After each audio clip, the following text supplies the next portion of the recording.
Packet ಅಲ್ಲಿ ಇಟ್ಕೊಂಡು ಡಸ್ಟ್ಬಿನ್ಗೆ ಹಾಕಿ ಮನೆಗೆ ಹೋಗಿ. ಇದೊಂದು ಕೆಟ್ಟ ಚಟ. ಬಸ್ ಇಳಿದ ತಕ್ಷಣ ಟಿಕೆಟ್ ಬಿಸಾಕ್ತೀರಾ. ಯಾರು ಕ್ಲೀನ್ ಮಾಡ್ತಾರೆ? ಸ್ವಚ್ಛ ಭಾರತ್ ಎಲ್ಲರದು ಕೆಲಸ ಅಲ್ವಾ? PM ಒಂದೇನಾ?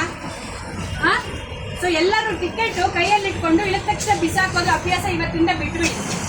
ಪಾಕೆಟಲ್ಲಿ ಇಟ್ಕೊಂಡು ಮನೆಗೆ ಹೋಗಿ ಡಸ್ಟ್ಬಿನಲ್ಲಿ ಹಾಕಿ. ಓಕೆನಾ?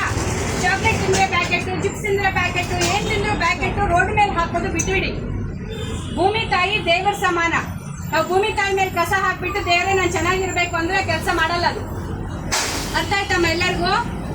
मेन गुटखा पैकेट, पान पराग पैकेट बाहर डालना बहुत गलती काम है. ठीक है भैया? सुना रहे? थोड़ा हाँ हिलाओ, समझ में आ रहा है तो सुनाए रहे, नहीं तो और जोर से बोलना. हाँ, हाथ जोड़ के पूछते धरती अच्छा रहे तो हम अच्छा रहते. ठीक है? तो आप बोलना, हमको मारते नहीं, ಸೈಜ್ ಬಿಡ್ತಾರೆ ನಮ್ಮನ್ನ. ಹೇಳ್ಬೇಕು ಕಸ ಇಲ್ಲಿ ಹಾಕ್ಬೇಡಿ ಅಂತ. ಹೇಳೋರು 10 ಜನ ಇದ್ರೆ ನೋಡೋರು ಭಯ ಆಗುತ್ತೆ ಅವರಿಗೆ. ನನಗೆ ಯಾಕೆ ಬೇಕು ಬಿಡೋರು, ಯಾರಾದ್ರೂ ಬಾಳ್ಕೊಳ್ಳಿ. ಅಲ್ಲಿ ಹುಚ್ಚ ಹೊಯ್ತಾ ಇರ್ತಾರೆ, ನನಗೆ ಯಾಕೆ ಬೇಕು ಬೈಬೇಕು. 10 ಜನ ಬೈಯೋರು ಇರಬೇಕು. ನಂದು ದೇಶ ಇದು.